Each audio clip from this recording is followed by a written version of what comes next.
बिस्मिल्लाहिर्रहमानिर्रहीम। अस्सलाम वालेकुम।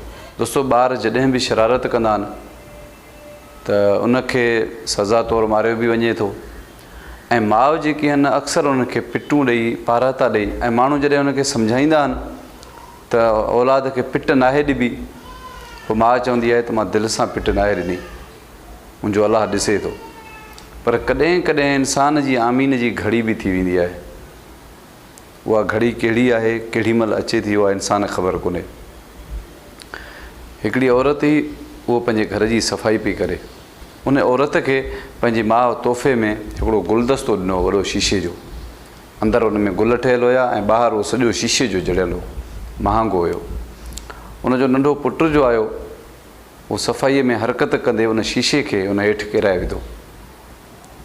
उहो सफ़ा ज़रो ज़रो थी वियो। उनजी माउ उनखे ॿाहुनि खां वठी ॾाढो लोॾे हिकु ॿ चंबो बि हईं। उन कावड़ मां अची पंहिंजे पुट खे चयो त जीअं शीशे जा टुकड़ा थिया आहिनि त अलाह करे का दीवार किरे तुंहिंजे ॼंघ जे मथां त तुंहिंजूं हॾियूं बि ईअं भॼनि।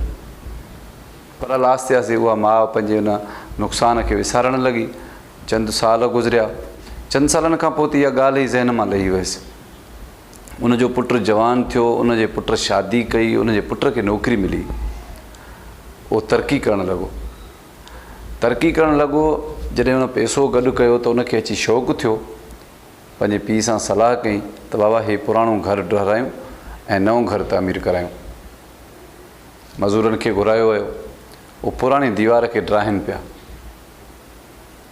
पुराणे दीवार खे जॾहिं मज़ूर परे पासे ड्राहिनि पिया त हीउ जेको घरु ठाहिणु पियो चाहे, उन दीवार खां इतफ़ाक़ सां हिन किरास कयो। हिन दिलि में सोचियो त मां परियां वञी फिरी वञी हिननि खे चङी तरह सम्झायां त हीअ सॼी दीवार न किराइनि, हिकु हिकु सिर करे हेठि लाहिनि। जीअं हीउ किरास करणु लॻो त मज़ूरनि धिको जो ॾिनो त उहा दीवार अची हिन जे मथां पई। हिन खे खणी विया हॉस्पिटल खणी विया त हिन जी ॼंघ जेका आहे त उहा ज़रा ज़रा थी वई। जीअं नंढे हूंदे हिन शीशो भॻो, हिन जी ॼंघ जेका आहे त सफ़ा ख़तमु थी वई। हिन जी माउ खे ख़बर पई, फ़ौरन उहा अस्पताल पहुती।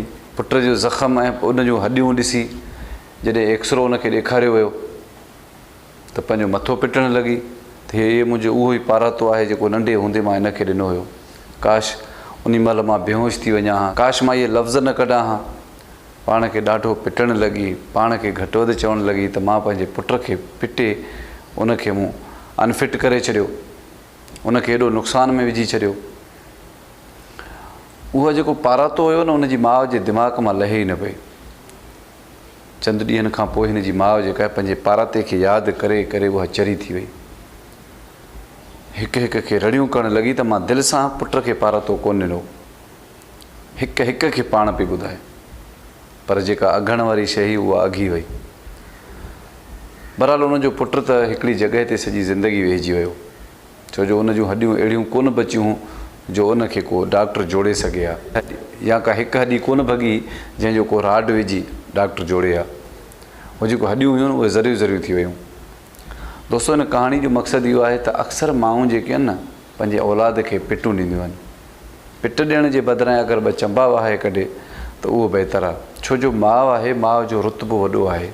माइरूं अक्सर ईअं चवंदियूं आहिनि त हीउ मूं जेका पारातो ॾिनो आहे त इहो दिलि सां नाहे ॾिनो। बिल्कुलु उहा माउ कॾहिं बि पुट खे औलाद खे पारातो दिलि सां नाहे ॾींदी। पर आमीन जी बि का घड़ी हूंदी आहे, का दिलि मां तवाईअ में गुस्से में का आह निकिरी वई ऐं फ़ौरन आमीन जी घड़ी हुजे। इन जे करे जॾहिं बि तव्हांजा बचिड़ा का शरारत कनि, बचिड़नि ते तव्हांखे गुस्सो अचे त उनखे सज़ा ॾियो, उनखे दड़को ॾियो, उन्हनि खे चंबो हणो, पाराता न ॾियो। मुंहिंजो पैगाम पसंदि अचे त पंहिंजे दोस्तनि सां ज़रूरु शेयर कजो।